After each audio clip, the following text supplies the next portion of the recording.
Joel, the end of the transatlantic slave trade didn't end European involvement in Africa, it transformed it.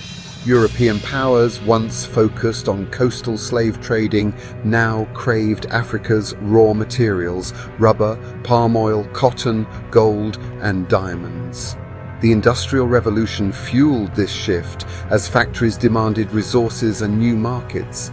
The logic was ruthless: control the land, control the wealth. European nations raced to claim territory, each fearing they'd be left behind. To justify their ambitions, they promoted the idea of a civilizing mission, masking economic greed with claims of bringing Christianity and progress. Missionaries and explorers often paved the way for soldiers and administrators, mapping territories and forging alliances that weakened African societies. The old system of coastal trade gave way to a scramble for total control. Rivalries between European powers accelerated the rush, each staking claims to outpace the others. This frenzy, known as the Scramble for Africa, redrew the continent's map and set the stage for decades of exploitation and resistance. European conquest of Africa relied on military technology and cunning diplomacy. The Maxim gun gave small European forces a devastating edge over larger African armies. Europeans used deceptive treaties, often unreadable to African leaders, to claim land and resources. Divide and rule tactics exploited local rivalries, turning African states against each other. The Berlin Conference of 1884-85 formalized the scramble. European powers divided Africa with arbitrary borders, ignoring existing societies. No African leaders were present. The continent was carved up in European capitals. These new borders split communities and forced rivals together, sowing seeds of future conflict. Fragmentation made unified resistance difficult, strengthening colonial control. The legacy of these artificial boundaries still shapes Africa's political landscape today. Pre-colonial Africa was a mosaic of empires, kingdoms, and diverse societies. Powerful states like the Sokoto Caliphate, Ethiopian Empire, and Zulu Kingdom had complex governments and economies. Alongside them were thousands of smaller, decentralized communities with their own systems of governance.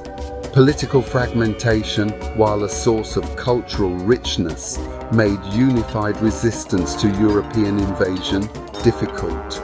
Europeans exploited rivalries, turning allies into future targets.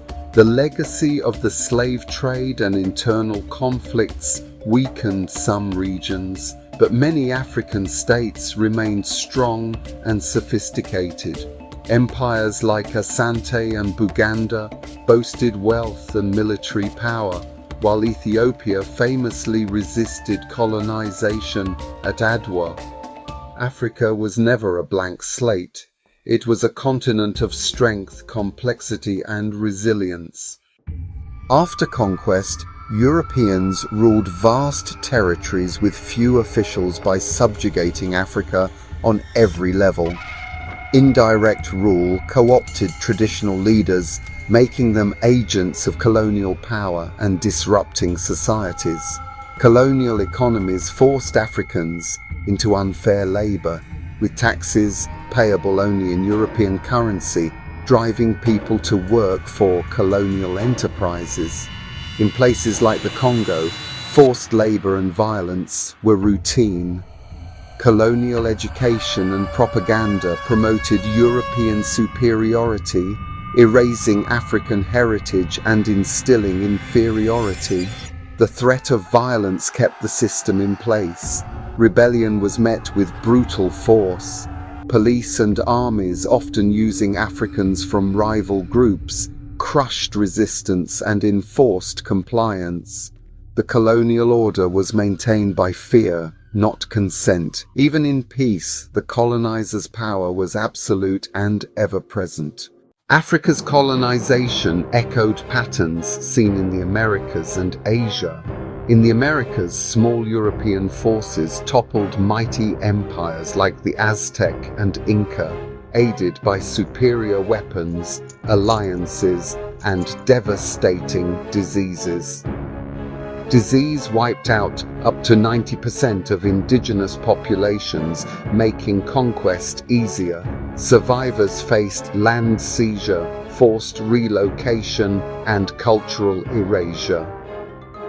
In Asia, Japan modernized to avoid colonization, then became a colonizer itself, defeating China and Russia and occupying Korea, Taiwan, and parts of China.